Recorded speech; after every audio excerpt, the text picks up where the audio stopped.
Hello guys, welcome back for another video of Service Reset My Car. Today I'm going to show you how you can reset the service indicator of a Citroen Jumpy. It's a 2010 model. I'm going to show you how you can get rid of the range indicator over here that pops up after starting the car or turning the ignition on. I reset this car previously, so I'm going to show you how I did that.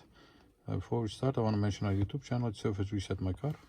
Have a look at our channel for more than 350 other videos on how to reset different model cars. Any questions, any comments, use the commentary and I get back to you as soon as possible.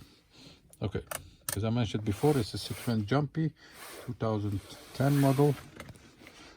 First step is turn the ignition off, and then you have two buttons over here. Press the right button on the instrument cluster, turn the ignition back on. Then, as you can see, there is a timer that counts back from 10 to 0. Wait for it to turn to 0 and let go the button on the right side when it reaches 0.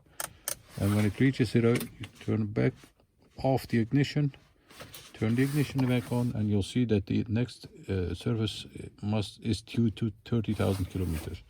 So once again, turn off the ignition, two buttons, press the right button, keep pressing that, turn the ignition back on, wait for the timer to count back to 0, and when it reaches 0, you can let go of the button on the instrument cluster, and that's how you reset this car manually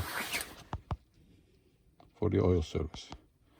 That was it for today. Thanks for watching, thank you for your time, and hope to see you next time with another video. Stay safe, take care, bye bye.